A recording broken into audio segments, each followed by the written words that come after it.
Welcome to the Volunteer and Combination Officer section weekly webinar series. This kicks off 2024. We had a couple weeks in which we didn't do them. We had a cancellation. So I'm pretty sure this is our first webinar for 2024. We do have a bunch of webinars scheduled every weekday, every Tuesday. So I hope you got that on your schedule and you look towards the future of what webinars we got coming up. So the Volunteer and Combination Officer section is 20 years old this year, formed in 1994. We are the largest section in the International Association of Fire Chiefs with about 2,400 members. And this is one of our projects. We did about 2,000 people last year, or 2,000 students. Some of them obviously were the same students that attend webinars. And so we do that. We do monitoring of legislation. If you have not looked at the new proposed rulemaking for OSHA regulations, I encourage you to Google them and look at them and see how they might impact your fire department. Some people think they are going to be very, very stringent and very difficult to meet. And so I encourage you to go look at that. The VCOS also has the Symposium in the Sun, which is every November. We have about 550 to 600 attendees show up in Clearwater Beach at the Hilton Resort every year. Tough place to be in November, right there by the ocean. But I will tell you that our attendees spend the time in the classroom. If you, as a fire chief or as a leader within your department, you ever need some mentoring services, I encourage you to call the VCOS, email one of the VCOS board members and see if they can't direct you to someone that might help you talk some of your problems out. The VCOS has also done many what we call ribbon reports. Our two most popular ribbon reports, well, actually we have three of them now, a new canine ribbon report on canine handling and the different things that canines can do for us. We have one on cancer and we have one on behavioral health. So we have one coming out on data sometime probably in the next 6 months. But we encourage you to go to our website and download the ribbon reports and use them however you can to implement within your fire department and hopefully reduce the risk. Most of you know, but reaffirm that cancer is the number one killer of firefighters in America today, probably in the world. And then suicide is the second leading cause of death for firefighters. So we encourage you reports, the yellow and the lavender report, to see how those reports might help you prevent and reduce the exposures to cancer. So with that, I'm going to turn it right over to our speaker for today. Our speaker for today is Seth Barker, who is, forgot to do that. Thank you, Candace. We have our technology person behind the scenes here. We do use voice over IP technology. If you experience technical difficulties, email webinars@ifc.org or use the chat function. We do want you to use the chat function. We want you to ask questions and answers. At the end of Seth's presentation, we will answer the questions that you put up in the Q&A section. And then today we have Seth Barker, who is our presenter. He is from Big Sky Fire Department in Big Sky, Montana, where they have a whole lot of snow and a whole lot of cold. And I've known Seth for 15 to 20 years. He is a great instructor, and he's here to share some information with you today about teaching our students that are in our classrooms today. So Seth, turn it over to you. Thanks, Chief. Good afternoon, everybody. Once again, as the Chief said, my name is Seth Barker, and I hail from the Big Sky Fire Department in Big Sky, Montana. And we're in the southwest corner of the state, way out in the middle of nowhere, about 35 miles north of Yellowstone National Park. We're kind of an island surrounded by national forest. And on a clear Sunday afternoon, our nearest mutual aid partner is about 35 miles away. When I first started, I was the second paid member out of a fully volunteer fire department, and we've kind of morphed over the last 22 years into a fully functioning paid department. So we went through our volunteer stage, through our combination stage, and now with the sign of the times, we're into that fully paid stage fire department because it just got to be too expensive for people to live in our area, and everybody had to move on. We didn't really have that volunteer workforce. So what that has its challenges, both from a training standpoint and from an operational standpoint. So we started out of having a very robust volunteer squad to now we have about 8 to 9 members who are on shift 24/7 on a 4896 schedule. And like I said, we have a our nearest mutual aid engine coming away is 35 minutes away. So we can put 2 engines on scene for the first 35 minutes. So that makes a very challenging fire ground environment and a very challenging training environment, which we're going to talk about a little bit later this morning. When I first got on the job, so to speak, or got hired, very quickly I got thrown right into the training officer role. Now, if you can imagine, in the state of Montana, it's a very rural state, I think second to Wyoming, but there's not a lot of resources around for me to go out and grab, so to speak. So it was a very inbred state. We had one organization traveling around the state trying to keep up with the times and the modern fire behavior strategies and tactics to train up the whole state, so to speak. And the concentration was really on the volunteer fire departments and very little on the paid departments. And so as getting thrown into this training officer role, it was very, very challenging to find outside influences to keep up with modern fire behavior in modern times. The first instance that I can remember as a brand new training officer is we were in the training tower and we were doing live fire. And again, no 1410, no 1403 certification, none of that kind of stuff going on. I was just literally looking through NFPA standards, trying to follow them as best I could and really come up with a robust training program that fits everybody's needs, from the probationary firefighter to the volunteer that only shows up for a week out of the year to the seasoned career firefighter who kind of has to do everything. And in that process, we're doing a live fire training evolution, and a near miss happened in my department where we had opposing host streams inside the live burn container where I was positioned as safety, and we had one host stream knock the other firefighter's face piece off in an IDLH environment. Very, very scary, very, very close call.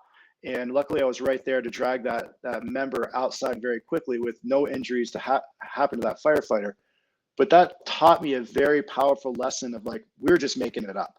We were just looking at videos on YouTube. We were just reading books. We were reading NIFSTA manuals. We were trying to navigate NFPH APRs, and it just wasn't working.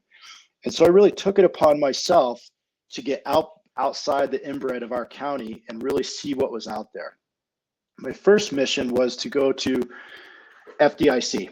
And I went to FDIC, and for those members that are on this call who've been there, they realize that it is the Super Bowl of training for the fire service in North America.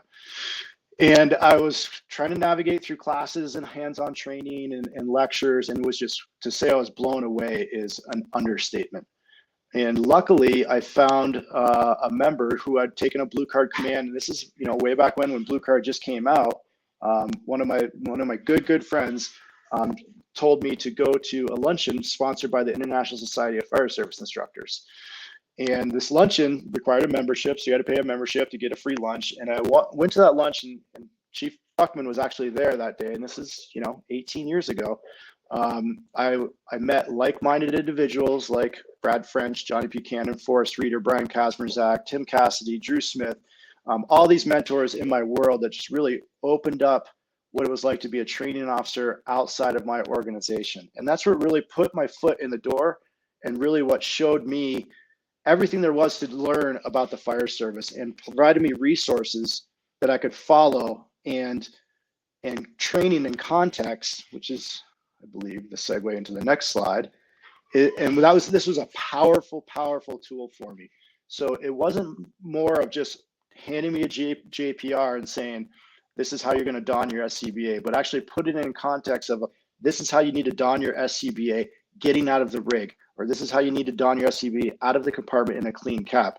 Anybody can don an SCBA sitting on the apparatus bay floor with it nice and clean and laid out the way you're supposed to when you start your very first day, but you need to train like it's real. It needs to be repeatable. And I'm going to speak to that here in just a second. This repeatable notion is very, very important in the fire service. Let me try to explain that a little bit further. I'm going to use a cheesy example out there that some of you might groan with, but I'm going to use martial arts as an example. If it's not repeatable, then you can't actually do it for real. So let me give you an example of that. So if we can't repeat a search the same way in training, then we can repeat it into a normal structure. Then why are we training on how to search that way? We're not training on how to search in a Connex box because that's not realistic. We need to be trained on how to search in an actual residence where there's stairs, hallways, doorways, windows, and bedrooms, and have real furniture in those bedrooms. So we know what it feels like when we're under pressure, when we can't see, when we're using a thermal imager, when we're having heat and we're having smoke, put those pressures on. So training in context is creating a training platform that's as real as possible. So this is really where this whole progression for my training program really developed. Is I met these like-minded individuals from the International Society of Fire Service Instructors, or ISFSI, and they introduced me to everything else out there in the world, or everything else out there in the fire service. And so I could just simply like plug in something like search or second story search, and I get a flood of information, a flood of PDFs, a flood of curriculums, a flood of JPRs and videos and stuff like that that I can navigate. And then I can most simply just pick up the phone and give them a call.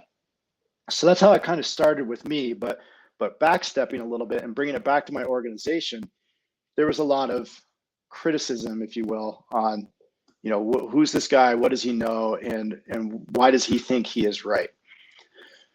So we need to create a training platform that I've stolen from one of my colleagues, Chief Forrest Reeder, that's realistic as possible.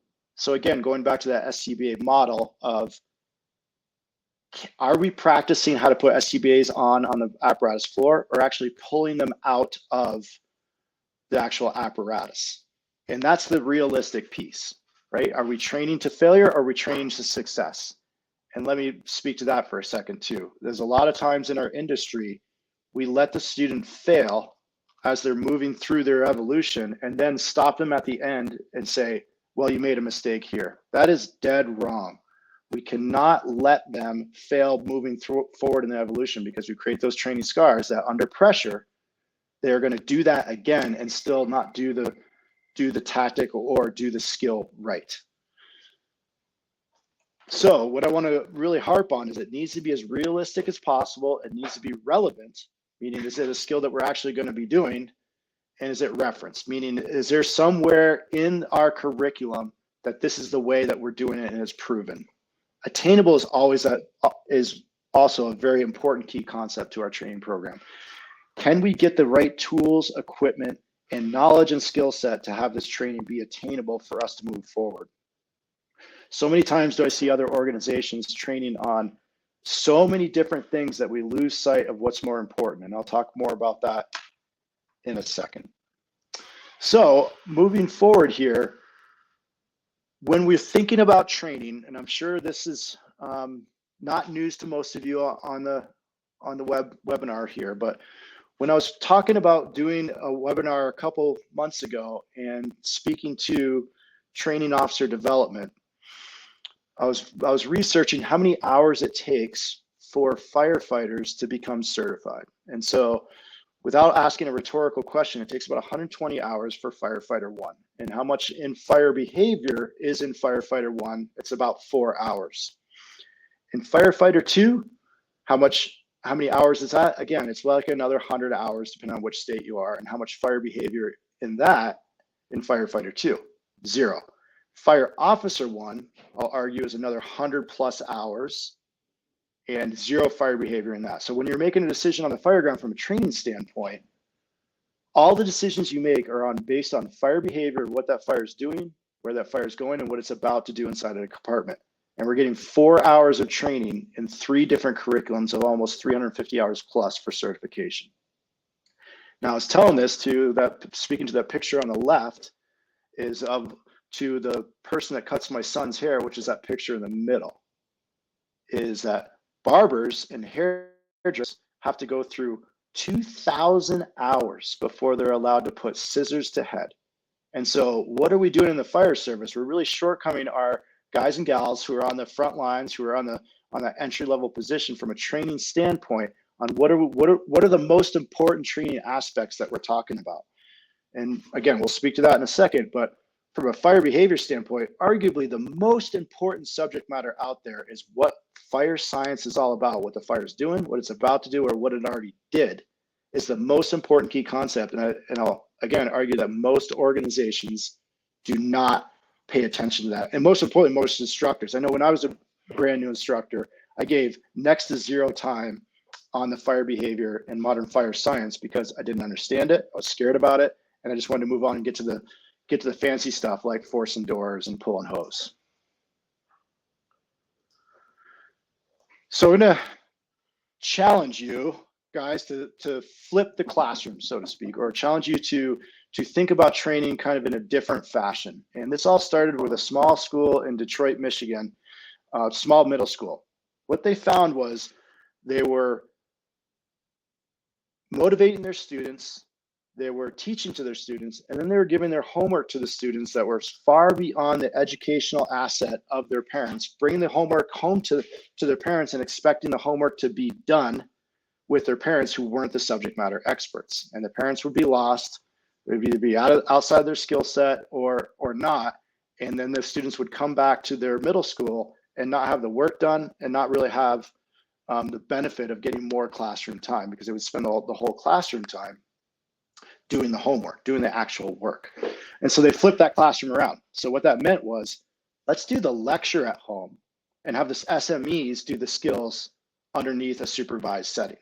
So we can bring this back to the fire service. And this is what we did. And I didn't invent this model. There's many fire instructors out there that taught me this, Chief Brian Kazmierzak being one, that when we flip the classroom within our organization, we take all the pressure and we lower the expectations of the student. I shouldn't say lower the expectations, lower the anxiety of the student. So what that looks like, and what we did as an organization, is we gave them the curriculum, we gave them the JPR prior to training, we gave them a video of the instructor doing the skill set. And let's take a 24-foot ladder, for example, of just throwing a single person 24-foot ladder. Here's the ladder pieces and parts. Here's the JPR of all the steps that you need to go through. And here's a video of what that looks like. And so the student can study that at home underneath a controlled setting, or study that at the fire station.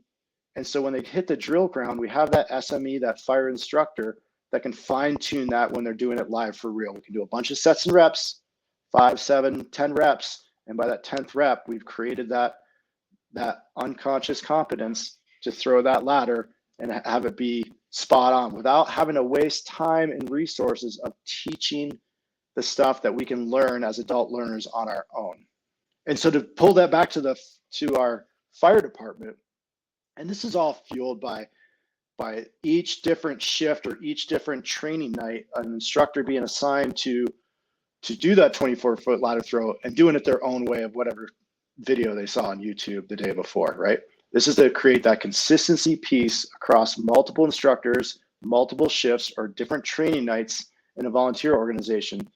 So we can get that consistent piece of like, no, this is what it looks like. Here's the JPR, and here's the curriculum base behind it. So again, everybody's doing it consistently the same. So how we brought that back to our fire department is, created, pick the youngest guy that's right out of high school or college to create a very simple website, put a YouTube channel on that. We threw in that YouTube channel a 30-second video with your phone here of throwing a 24-foot ladder, emailed out that PDF, emailed out that curriculum, let them see that. And by the time we hit the drill ground, it was off and running. And what that did, the most amazing thing that did for our fire department is it took all the stress off before they showed up to training. They knew the expectation. They knew it was going to be realistic training. They knew it was going to be attainable training, and everybody was on the same page of what actually they had to do to perform that. So flipping that classroom was a big, big piece for us in our organization. And I bet you it'd work out pretty good for you guys too. Show them what right looks like. So this is a really, really important piece for training. We can't just say, hey, Johnny, go throw that 24-foot ladder, or hey, Steve, go jump in the river and do that live bait rescue. Or hey, Alice, go show me how to do that low angle rescue down that bank. And that's what these 3 videos are showing right here. This is what our instructors are showing is the right way to do these skills, so they can have something that's referenced and verifiable on the back end that they can go back and look to say, hey, I know Tuesday night's training is hose pulls. I don't really remember that Minuteman to Cleveland load. I need to review that again. Oh yeah, I saw that video. I saw an SME that knows how to do it really well, doesn't make mistakes. We practiced it, and we're following the JPRs, and here's what right looks like. And I think that's a very, very important piece of not just having somebody out there and then picking somebody on the drill ground and saying, hey, Steve, go show me a Minuteman. And then all of a sudden you've called a student out that could be very behind in their skill set. They fail in front of the group, and then all of a sudden they're underperforming. Where you want to have somebody volunteer who's sharp, the sword is sharp, the skills are sharp, who's watched the video, who's gone through the curriculum, and be like, yeah, Chief Barker, I can do that. I want to show everybody how to do the Minuteman. I think I can speak intelligently to that. And if you've already practiced it yourself as an instructor, you're the SME on the drill ground. You can show them what right looks like again by shouldering that hose and pulling that effectively and efficiently. So underestimating the skills and abilities at high-risk training events. This is imperative. You have to assume that everybody is at a novice level, because if you assume otherwise, that's when somebody gets hurt, especially at high-risk training events. I mean, we can go on and on about Gordon Graham's matrix on risk-taking propensity, but what we want to understand is, how does that fit into our model? We can talk about intubations versus fire extinguishers, and we can put them in a high risk, low frequency category, and on and on. We can talk about that for the next 45 minutes. But the most important thing to identify is, what are those high risk, low frequency skills, and how often are we practicing those? And when we're practicing them, we have to underestimate the skills of our members. We can't assume that we have that mastery level, because that mastery level is truly that captain level, right? So once we've reached that mastery level, we should be getting up into the upper echelons of our organization, not at the entry level firefighter. They shouldn't be mastery level at forcible entry or pulling a person down from a second story of a 24-foot ladder. If anything, we should underestimate their skills and make sure that all safety measures are in place, that we've done our due diligence with having a safety officer around, we have all the ropes, pulleys, and harnesses set, so if there is a failure, that we're ready for it. So again, assuming that the system will fail is going to put us in the forefront of an emergency scenario. Just like Gordon Graham says, we want to make sure that we're understanding that risk-taking propensity prior to going through that drill. So the progression here is that training never really stops. So we have a 10-week academy, and I've just posted it into our, by the way, everything that I have in my organization from a training platform is yours for the sharing. I have my contact at the end. You just need to email me or email Chief Buckman, and I'll send you out into a Dropbox format or a PDF format, and I can share it, paying it forward, because that's what people did for me. So don't worry about me not sharing, because I will share everything. So for us, we do a 10-week academy, and then we've morphed that 10-week academy into a 10-month training program. It mirrors the exact same training academy. It's just elongated in 10 months. That way, from a academy perspective, brand new firefighter that we've just hired, or a brand new recruit or brand new volunteer, they go through the same academy, but all of our members are hitting the same academy over a 10-month plan, and then we repeat it. And the reason being is because those are the skills that are most important. We're never done readdressing those skills. And let me give you an example of that. So from pulling a line from the first floor to the second floor, and we have 3 pinch points. Extraordinarily hard to do with 2 people who have never practiced together or have never done it. Very, very easy to do when we're on that advanced firefighter level of that person who's been in the fire service for 4 to 5 years. So if we're not practicing that, that's a perishable skill that we can all lose when the time comes to go, when we have that grab on the second story in the Bravo Charlie corner. So from academy standpoint, it's that 10-week push, and then when we get off that, the training doesn't stop. Then we have another year curriculum from a probationary standpoint, and that covers all the stuff that we can't get to in that academy, the specialized stuff like the ice rescue, the swift water rescue, the standpipe evolutions, the wildland urban interface, the structured triage, just to name a few. The ladder placement, meaning the aerial device, ladder placement, stuff like that, that we need a firefighter to be very good at, but we just don't have time during academy to check that off. And they're in that probationary period that lasts a year. That's where we're hitting that mark. And from a combination of volunteer perspective, that can still be picked off on your Tuesday night trainings throughout the year as well. And then we move into that third year, which is that advanced curriculum. That advanced curriculum is more specialized with vehicle extrication, more specialized with rope rescue, tech rescue, confined space, trench rescue, all the stuff that we need to practice, but to be honest, are that one-off, I want to say one-off, but like one or two big calls in your career. That the skills need to be sharp, but it's not stuff we're doing day in and day out. And by that fourth year, we're hitting that driver operator curriculum very hard, so we can get them certified as an engineer, and then moving up to acting captain and captain, which have their own curriculums, more focus on leadership on the wildland front, on the structure front, and more of just running that incident command and that incident scene. Now, here's where the magic comes in, as far as I'm concerned, is that one evolution, which could be a 14 evolution. So let's say a 14 evolution is 2 engines on scene, pressurized source, relay pump into another engine. We want 2 lines, 1 3/4, and 1 backup line of a 2.5 in under 7 minutes. That's one of the NFPA 1410 evolutions. What we can do is incorporate every level that you see right in front of you there, which is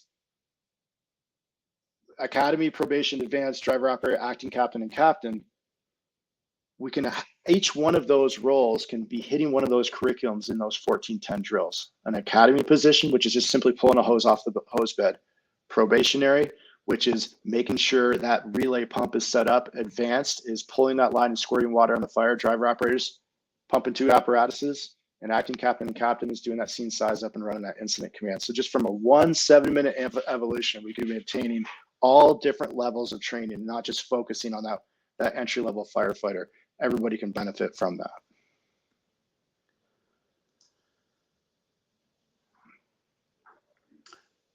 Here's my soapbox for the day for you guys, for what it's worth. So the tool in the toolbox, and we hear that around the training industry quite a lot. And the tool in the toolbox is probably what drives me crazy the most in the fire service. Because when we're teaching something like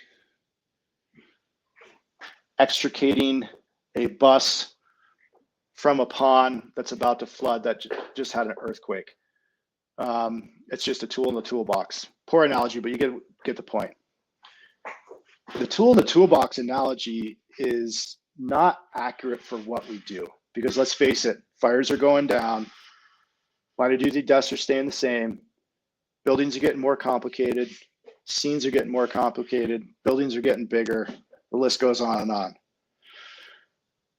Let's look at a tool in a toolbox in our garage.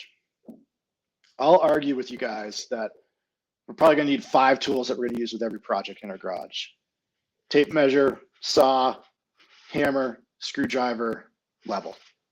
Okay, we're going to use those 5 things on every project. So we need to kind of have mastery level at those, or we need to be really good at those 5 tools, not the one-offs that we need to watch a YouTube channel on to figure out how to use that tool or how to fix that thing. Well, let's transfer that to the fire service here.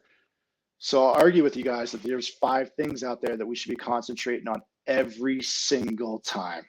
Ladder throws, search and rescue, forcible entry, SCBAs, and pull and hose. Some people call it the big 3, I call it the big 5.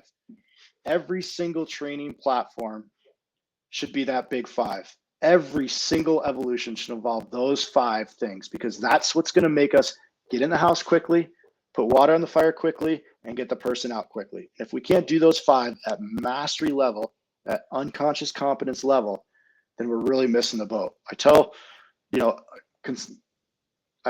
to a lot of different training directors and a lot of different training officers around the country, and they always ask me, what should we be doing and where should I start? And this is where you should start, right here, is the big 5. And you should do these ad nauseum until your guys and girls can't get it wrong. Not until they get it right, until they can't get it wrong. And again, you can put this into one really easy evolution that involves all 5 of these things, or just concentrate on each of the 5 for the next month. Concentrate on SCBAs and have those drills. Just keep on getting more and more difficult. Okay, put on your SCBA. Okay, now put it on again and do a shift. Now put it on again with your eyes closed. Now do some buddy breathing. Now do a complete dolphin dawn with your eyes closed. All those stuff to make you more competent at the skill. Pull and hose, pull a Minuteman, pull a Minuteman to a Cleveland. Okay, pull that Cleveland to the Bravo side of the building, pull it to the Charlie side of the building. And we can make these drills more and more complex. So when they're faced with a second story Bravo Charlie corner fire with somebody trapped, we're not thinking about any of these skills whatsoever. We're getting up, getting to business, navigating those 2 pinch points up to the top of the stairs, making that grab and getting down. And you'll find that and then when we're doing those periphery trainings, such as, forcing a complex door, your firefighters are going to think outside the box very, very quickly because they have that basic skill set and mindset. So we need to remember to get out of the kind of the periphery of these specialized trainings and really hone in and concentrate in on what right looks like, and when we can perform these skills without even thinking. Because as we're getting out of the rig and we've practiced again what right looks like, and we're actually donning the SCBA out of the apparatus compartment, we're not thinking about the actual skill of tightening our straps, air on, pass on, taking the regulator, checking our mass seal 5 seconds, putting that regulator on. We're actually looking up at the building, doing our rescue profiling. How big of a ladder do I have? Can I do a hit from the outside? Can I do an exterior extinguishment or interior extinguishment? Am I going to do an interior search or an exterior search for a window-based door search? All these things are going through our head instead of when's the last time I pulled a ladder and thrown it by myself? When's the last time I did a Minuteman load by myself? When's the last time I doffed my SCBA? This stuff just is automatic all day long.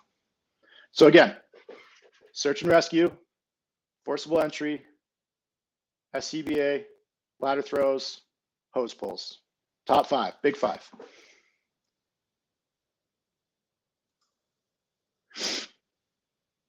Okay, it's all about the staffing. This is another very, very important key point. So when we're Tuesday night training with our whole staff, that's not what right looks like, okay? So let me give an example from my fire department. I got 8 guys on today, plus me as a command staff. My 8 guys should not be training with 12 guys today because they're going to be 8 guys for 45 minutes. So they need to do all the skills that we're supposed to do in the first 45 minutes with 8 guys. Same thing translates to a Tuesday night training with your organization, whether it's combination or volunteer. All 40 people show up from your organization. We shouldn't be training with those 40 people because let's face it, on a good day, maybe 7 show up. And we need to timestamp that with the 7 people that show up. They're doing the work until a realistic response of that mutual aid partner coming behind you is getting to work. And that's the way we need to be training. We don't train like these pictures show, like FDNY or Chicago, where we have 22 people in under 7 minutes, because nobody can do that except those guys. So we can't be watching videos, although they do their job very, very, very, very well. We can't train like that because that's not what my department is. I got 8 guys, maybe even 7 for 45 minutes. So that's the way I need to be trained. I need to be trained on forcing doors, pulling hose, and throwing ladders with those 8 guys until we can mitigate the hazard and clear the building. So it's all about the staffing model and realistically train. And what I see a lot of people do is that we have the seasoned instructors or the seasoned officers on scene during those training nights for those combination or volunteer departments. And they stop them in the evolution and just say, no, let me do it. I'll show you how to do it. Whereas no, we need these guys to make the mistakes, stop them, show them the mistake they made, and then reset.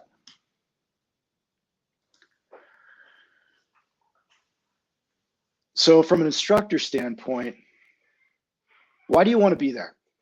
What's your motivation? What's your skill set? What do you want to do? What's your 1-year plan? What's your 3-year plan? What's your 5-year plan? What is it that puts you in that role that really is making you want to be there and train our best and brightest, our new and upcoming? And most importantly, how do we capture those seasoned, salty people to be on board? Another big question I always ask is, how do I turn around these guys who've been around there forever? show what right looks like for one. And what you'll find is when you invest the time and energy. Yep, go ahead. Seth, I think you muted. You got muted some way. I got muted? I can't hear you. How about now? Candace, you need help? Or maybe it's me, I don't know. Somebody text me that you can hear me? I'm looking at the chat so I can see somebody says. I can hear you, Chief Barker. Okay, great. Yeah. Okay, so we need to understand where we are in the organization. Thanks, Doug. You can hear me? Okay, so we need to understand as instructors where we are in that organization and why we want to be there. Do we want to be the loudest in the room? Do we want to be the most well-informed in the room? Do we want to be the biggest presence in the room? And if we do, that's the wrong piece to be in there. We want to be the person that is willing to pay it forward, just like the person that paid it forward to us. And don't think for a second that in your organization that you just didn't have that positive mentorship, so therefore your system's broken. I'll argue with you that that's a way more powerful of an education, trust me, than having somebody who always shows you and leads you along in a very soft way. Whereas if you have a very, I'm trying to be politically correct here, if you have a very loud voice in your organization that teaches you the wrong way to do things, that's a master levels degree on what not to do rather than what to do. So don't take that the wrong way. Find your mentors, and that's exactly what I did when I started out this presentation today. Is I found my 5 mentors that I talk to literally every day and every night, sometimes to an annoying level. That we talk about training, we talk about leadership, and everything under the sun in the fire service. Tim Cassidy, Drew Smith, Brian Kazmerzak, Billy Goldfeather, and Forrest Reeder. Talk to those 5 guys who are the only reason I'm sitting in front of you guys today is because those 5 guys have led me on my journey in my career. So find your mentorship, find your guys, find your group, find your tribe, and ask them the questions. And I'd be happy to be one of those guys for you. So be willing to adapt in your methodology and be willing to understand your target audience. In today's day and age is very different than a lot of you on the call that we started our instruction career 20 years ago. We didn't have YouTube. We didn't have the internet to fall back on. We didn't have fact checkers in the room that could immediately look something up on their phones. We had people that assumed you knew what you were talking about. Don't underestimate that now. You have to be well informed. You have to know what you're talking about. You have to be the SME in the room, and you have to have the humility to know when you don't know. And if you don't know, admit it and don't fake it. You have to own your knowledge, skills, and abilities to make sure that you gain that trust with your students. And don't ever think for a second that your candidates are your peer group. They're not. They're there to listen to you, and they're there to trust you. With that, I would turn it over to you guys with any questions. You know, I've had a lot of lessons that I could go over with you guys. A couple bullet points just to bring this thing home is that everybody on the fire ground and on the training ground are safety officers. That was pretty loud. But I'll turn it over to you guys. See if you guys have any questions for me, and I'll let John field that. Yeah, I'm watching. I'm monitoring the question and answer session. So I got some observations here, though. Great presentation, Seth. I think you got lots. The audience has a lot of takeaways. We have a pretty good attendance. North Carolina, Florida, West Virginia, Michigan, Nebraska, California, Connecticut, New York, D.C. are just some of the states in the who told us they were here. But your first slide, I think it was your first slide, said lucky. And yeah, the movie Dirty with Clint Eastwood. Do you feel lucky? He said that after a shootout. And his second part was, well, do you, punk? Yeah. And so, hey, think about that. We don't want to survive because we were lucky. So when our students look at training, they need to understand you don't survive a flashover. You don't survive a backdraft. And so don't think you will. So think about that. I like your comments about training in context. I think I first was exposed to that for some guys from Wyoming, 3 guys that were teaching that and that sort of thing. But that I think you mentioned that, and I think that is very important as well. That and you just covered at the end, closer to the end here as well. Is if you only have 6 people, 8 people on a fire, then that's what you need to train with, not Yep. 20 when they show up for Monday night training. So keep that in mind. I Your want to com- I want to circle back to this this slide right here that John talked about in the Sure. beginning. This I think about this all the time, you guys. Never confuse lack of failure with success. Just because you haven't failed at something doesn't mean it's the right way to do something. And so I really want everybody, both from a training perspective and from a live event, it's just because you've been doing live fire the same way and no one's gotten hurt doesn't mean that you're doing it the right way. You really need to follow the standard. You really need to get certified and make sure that you know what right looks like. Thanks, John. All right, thank you. Your comment about as real as possible. Again, I think that an instructor's challenge every time. When I have a good friend who crawled over a body 3 times, and you know why? Because he had never did a primary search in an occupied structure. This was a house fire. The debris had fallen down. He did not know the difference between a lump and a human being. And it devastated him. It didn't make a difference. The person was already dead. But your comment about primary search and doing it occupied or in a house with real furniture, I think, again, is very important. You made the comment about, are we teaching our students to fail, training them to fail? And so that's, again, from an instructor standpoint, I hope they will remember that. I'm a little concerned, but I'll get over it. But you reference YouTube a lot, or several times. And I'm not sure, I guess I would ask you, what are some of the good websites or web places to go that have good reference training material that is validated or been reviewed, other than John Buckman posts something? Well, who is he and why does he say that? You got any ideas on websites? I do. Yeah, I would follow the standards in the industry. First and foremost, I'd start out with UL FSRI. There's not one thing on their website that's not vetted and research, and it has evidence-based research behind everything that they're doing, both from host stream mechanics to water mapping to fire behavior, right? So that's where I would start first. And that's what every fire department's foundation should be built on. Secondly, I would follow those fire departments out there that use UL FSRI for their curriculum development. And the first couple off the top of my head is LA County's in the forefront of that.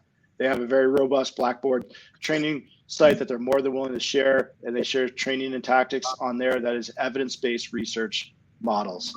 I'd be very cautious by just punching in a subject matter on YouTube and saying something like, forcible entry, and just following blindly what some random person's doing. I would do your research on who that instructor is, who that fire department is, and making sure that they're vetted and referenced, just like one of those slides I put out there is. Okay. All right. So I got a couple questions from students. Okay. What is a good way to reel back the overachiever that wants to keep learning above their level, but is still not proficient in their basics without squashing their enthusiasm? Yeah, that's one of a very, very, very common question. And I would say that let's take that skill set that is not attainable or not proficient yet, and let's try to work some magic around how can we make it be more sexy or more appealing to seem like it's more technical, but it's really just honing in on the skill. And forcible entry is a great example. Show them 4 or 5 different techniques on forcible entry to deal with the same problem.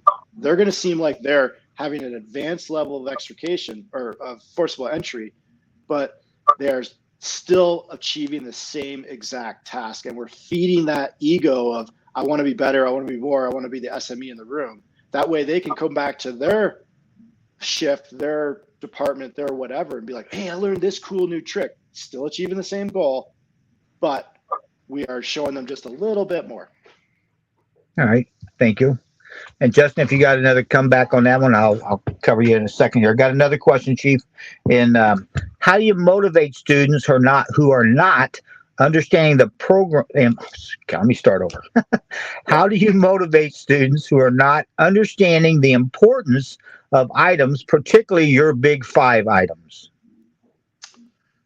Okay, so that they're not understanding the importance of it. Well, I would argue that it's a training context problem, and it's also a span of control problem. That if we're worrying about, let me give it a good example. Rick and transfill deployment. Okay, let's take that same student and see from a search and rescue and extrication of a firefighter standpoint. Let's, in a clear visibility environment, in a training tower or even in the fire station, let's go in and have them grab that firefighter and pull them out as fast as they can, or let's go in and swap a mask and transfill them, and let's time that out. So we're dealing with specialized versus big 5, right? The big 5 will always trump the specialized in every scenario. So we have to be really good before moving into that advanced training curriculum. When we can't get it wrong, that's when we move into transfill, face piece, swap out, regulator swap out, so on and so forth. And to what's worked good in my organization, and I gotta be careful because they're probably all watching me right now. So is that the newer guys are now outnumbering the older guys. So the older guys want to keep up with the new guys because now they're not relevant. I don't want to say they're not relevant. Now they're not up to par with the younger guys who are still backstep firefighters, and they want to be because they don't want to be left in the dust because there's nowhere else to go. If that helps. All right. Well, I would just add a little thing to that. In that, I was having a conversation with John Salka a couple years ago, and he said, "What do you want a firefighter to be great at? Not good at, great at." And I said, "Getting dressed, pulling a hose, getting the front door open, and doing primary search. Yes. Everything else is secondary." And he goes, "Then that's what you concentrate in your training on." And then, related to your question, is once they achieve those, in my case 4, in Seth's case 5, then you have to recognize that they've achieved it. Pat them on the back, give them a lifesaver, roll a lifesaver or something that recognizes they've met the minimum. And then that relates to the next question we have here is how do you keep your personal skills at a level that allows you to be the SME in the room? That's really easy, is train. My entire organization practices those big 5 every single day in the morning. It's cut out into the schedule. The first thing they do after coffee, go out, throw a ladder, pull hose. And if they're not doing that, there's a reason why. It's negative 20 degrees out, or they were up all night. But if I don't catch them doing that, there's a strong reason why. It's not just, I don't want to do that. So the easy answer is train, and train hard. And who doesn't like throwing ladders and pull a hose? I haven't met one single firefighter. If they don't like it, then they're in the wrong job, or they're volunteering for the wrong thing. I'll just back that up by use every call as, and I didn't speak on this, but it's what I call lead in and layout. So use every single call as a training opportunity. If you go on those false alarms, like we have a tremendous amount of false alarms from off-site monitoring here, and it just turns into this mundane program of constantly responding. Well, if we lay in and lead out on every call, it turns into a training evolution. What I mean by that is we have our frequent flyer hotel down the street, and they have the fire alarm. Well, let's lay in a line, let's lead out, hook up to the FDC, and let's stretch a line to the outside stairwell and see what it takes. So when we're caught with our guard down, we know exactly what it takes. Now, I'm not saying charge an LDH across the Domino's pizza parking lot during normal business hours, but what I am saying is that until we know exactly what we're dealing with, there's no reason why we shouldn't be using every evolution as a training opportunity. All right. Okay, so Candace was telling me we were getting some feedback when you were talking. She's unmuted me again, so she muted us. But that's all the questions that I see here. Let me go back to the chat just see if nothing else in the chat. And if you weren't in the chat, somebody asked a question about how many hours of training required before you cut or allowed to cut somebody's hair or touch somebody's head, Jamie said it's 1,200 hours. So, Yep. Just reinforcing. So with that, I will, we've got past our questions. We got some upcoming events here. And, hopefully you'll look at attending Fire Rescue International or the Technology Summit or come to Symposium in the Sun. Those are 3 events that are coming on that we appreciate you doing. Now, this today's presentation has been recorded.